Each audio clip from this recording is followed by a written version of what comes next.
Eh bien bonjour les amis, bienvenue aux auditeurs et auditrices de cette nouvelle chaîne des Chroniques du Sherpa.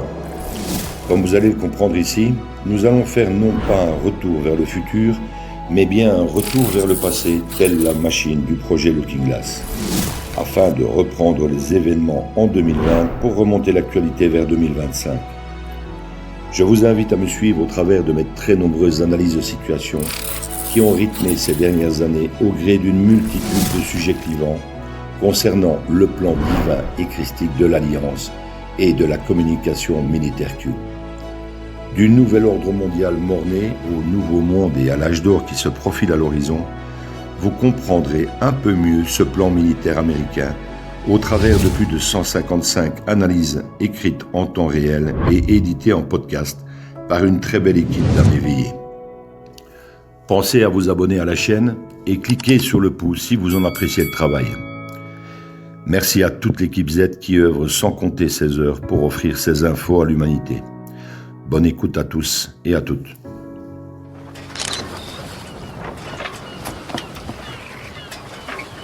Where we go one, we go all.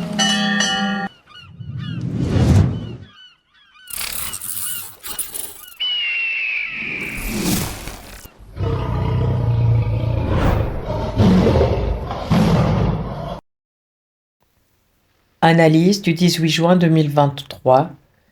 Thierry Pirlot, Sherpa One. Quand Charles me gave. Vous trouverez un lien vers une émission Charles Gave chez Berkoff dans le descriptif de ce podcast. J'aime bien écouter Charles Gave une fois par mois chez Berkoff. Sauf qu'à chaque fois, j'ai toujours le goût de trop peu et l'impression qu'il enfonce des portes ouvertes quand il parle de Trump, de son parcours et de ses déboires depuis 2015 à aujourd'hui. Pourquoi ça ? Eh bien parce que Gave n'a aucune idée ni connaissance de l'existence de l'Alliance et d'un plan dont Trump fait partie intégrante. Il ne peut se baser que sur son expérience, ses connaissances et ses capacités d'analyse pour essayer de comprendre le parcours semé d'embûches du capitaine, cible des démocrates US.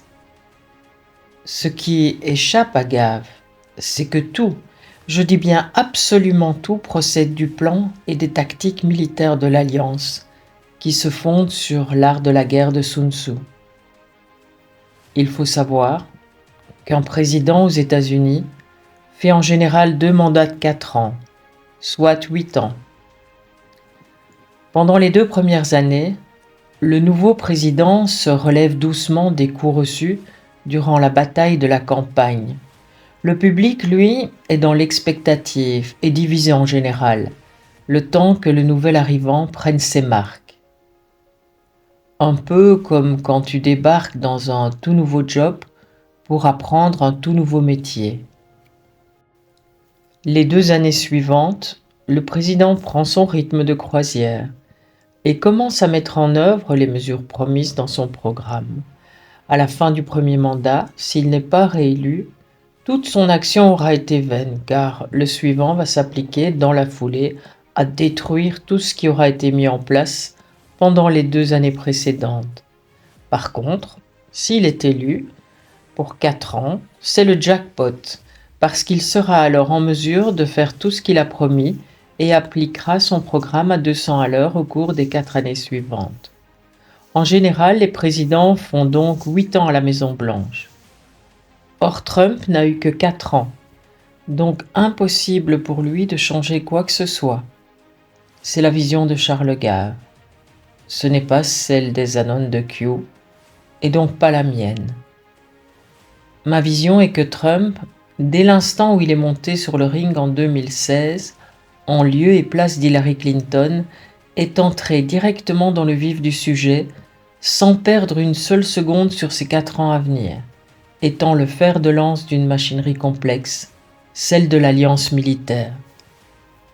Soit 4 ans pour tout changer, prendre tous les coups possibles et faire face aux pires trahisons des démocrates et de celles de toutes les agences à 3 lettres. Il a été aidé pour faire face à cela. En 2017, il reprend les commandes de l'Arabie saoudite, de la Corée du Nord, de l'Angleterre, d'Israël, du Vatican, de la City de Londres, et même de la France, de l'Allemagne et de Bruxelles. En 2020 a lieu la fraude Dominion, initiée par les pays alliés de l'OTAN sous la direction de la CIA. Trump laisse le renard entrer dans le poulailler avant de bloquer toutes les portes de sortie et être en mesure de tout remettre à la justice de son pays. Biden prend sa place durant les 3 premières années, fait regretter aux démocrates d'être démocrates et de l'avoir placé à la tête du pays. Joe Biden est le pire président jamais élu, ce en quoi il contribue au plan d'exposition de l'Alliance. C'est l'Alliance militaire qui a placé l'acteur sosie Biden au pouvoir, le premier ayant déjà été exécuté depuis belle lurette pour haute trahison. Pendant ces 4 années de présidence Biden, le plan se met doucement en place de façon à exposer au grand jour le Deep State et le Nouvel Ordre mondial, ainsi que leur machiavélisme. En 2024, retour de Trump pour 4 ans, voire 8, pourquoi pas, pour la concrétisation du plan. L'art de cette guerre va consister pour l'Alliance à disposer non pas de 2 fois 4 ans, soit 8 ans, pour vider le marais et changer le monde, mais de 3 fois 4, soit 12, voire 16 ans, si Trump refait 2 mandats l'un derrière l'autre en changeant la Constitution par un vote populaire.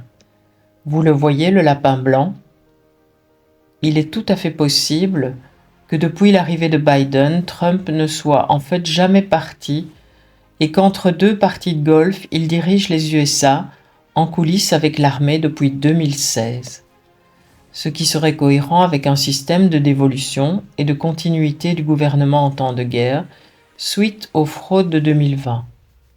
De plus, il faut savoir que le gouvernement américain est en état de guerre depuis le 11 septembre 2001, à l'époque sous le commandement du Deep State. Cela, peu de gens le savent.